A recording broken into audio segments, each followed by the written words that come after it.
I am from the UK, and this just happened to me last night. I had to go out and pick up my antibiotics from the doctor. He had them ready for me because I had a chest infection. When I took them, they seemed to help a little. I just felt a little stressed due to some crazies I met that day. I went to another town about 35 minutes away to pick up some new Bluetooth earbuds that I needed and some snacks. I didn't realise that it would take me as long as it did. I got back to my town an hour before midnight and the atmosphere had changed. There were some late revellers out and some people who had too much to drink. I even had a joke with a few people at a beer garden outside. I thought I would give the casino a shot since I had a little money to spare.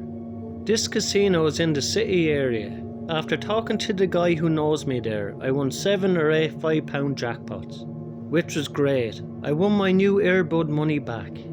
I then decided to try the bigger machine, about 20 to 25 cent game. I won a little, then lost some, then won some back. I didn't put all of it in, just 10 quid or so. I felt like chilling there for some reason. I thought my other money might arrive in my account. Not long later, a woman, either Hispanic or Spanish, sat next to me. She charged her phone but then had some small talk with me. She seemed nice. I said that I was waiting to see if my other money came in, and to give it a good run. She smiled and laughed. Next she said, "Oh yeah, you know I'm waiting on something." She then started texting someone on her phone. I'm not sure if it was about me, but I thought maybe it was her friend. Something felt off. She then spoke on her phone in either Spanish or Mexican to someone called Pesos, but then she gave me some sort of crazed stare. I thought she was calling someone to try and rob me. Or possibly she could have been a trafficker, who knows. Since I didn't feel my best, she would probably have one over on me. As soon as I got up and picked up my 2 bags, she said, "Where are you going?" in a foreign voice. Even the guys working there were looking at her in a confused way. As I got out and turned the corner, I noticed she had come after me at a fast pace. I then moved quickly and walked and turned a few streets. I blended in with the late night drinkers and lost the woman. I must be pretty lucky to have gotten away. I don't think I will ever go to that casino for a few months, given what took place.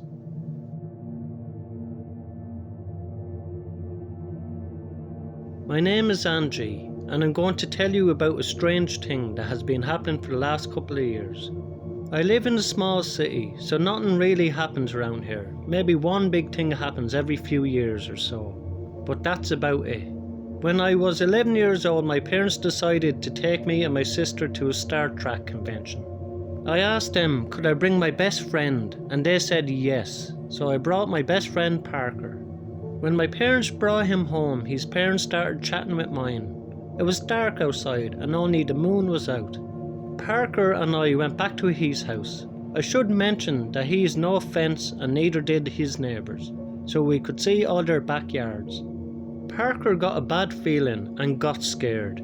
He ran to his parents, but being the tough rebellious child that I was, I stayed. After about 5 minutes later, I looked up and saw a man in one of the neighbours' yards, crouched over. It was dark, but from what the moon let me see, he was wearing a black hoodie and jeans. What struck me odd though was his orange goggles, and he had something covering his mouth. It looked like a bandana. He looked like he was in his late teens, but I'm not sure. I screamed out pure shock, and he snapped his head towards me. I turned around screaming and then ran back to Parker and our families. I told them everything, but they blew it off as my imagination. Parker went back there with me and the man was gone. Later that night I was in my kitchen drinking some water and spinning in my chair, when all of a sudden I heard a tapping at the kitchen window. It was a slow tapping, like someone was trying to scare me.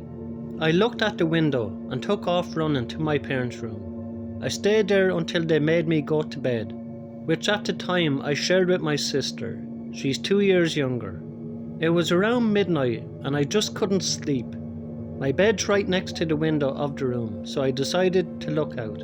I saw a man across the street with his hood casting a shadow over his face. I couldn't see it and I stared for a good minute. When I looked away for a split second, it disappeared. I was really creeped out and decided ice cream would make me feel better, so I went into the kitchen and had some. I started to hear the tapping on the window again, and I thought I was just hearing things. Fast forward 2 years later and I have my own room. Everything is normal. Nothing weird happened, but all of a sudden I heard a loud tapping at my window.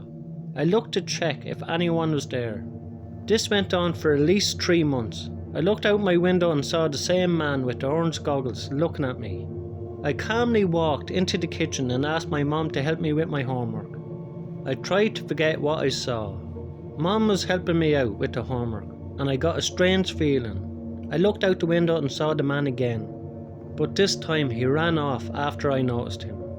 To this day I have said nothing to my family because they would call me possessed or crazy. But to this day I still see the man with the orange goggles around, and it terrifies me. I'm having a hard time sleeping now, so I'm going to seek help soon. Hopefully he leaves me alone.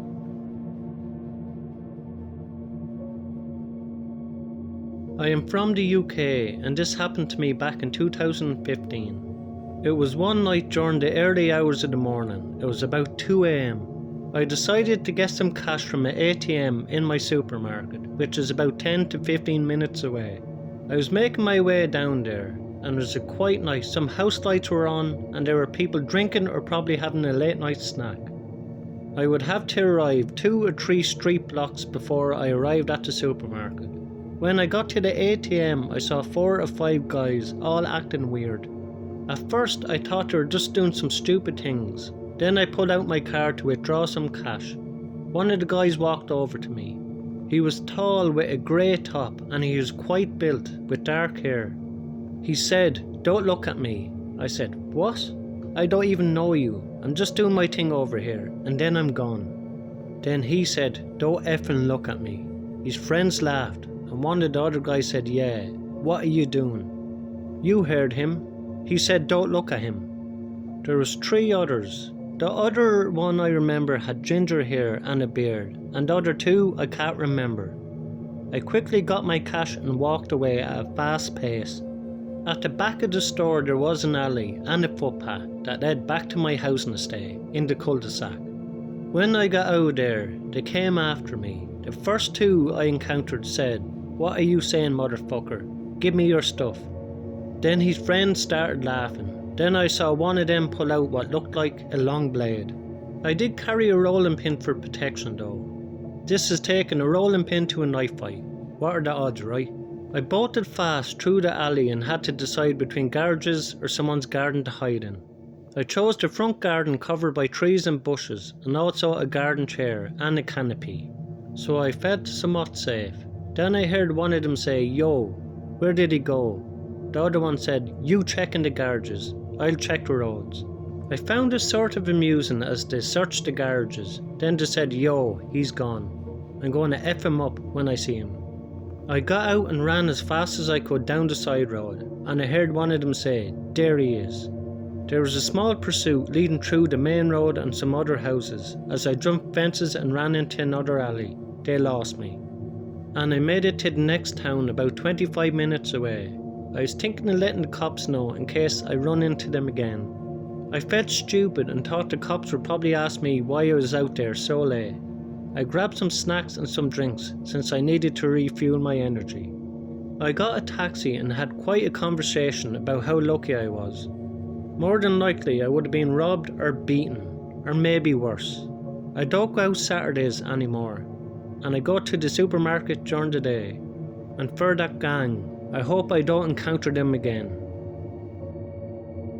Thanks a million to everyone who likes, subscribe and comment on my videos. I really appreciate it. If you enjoyed these 3 stories, you will enjoy the next 3 stories in the box above. Thank you.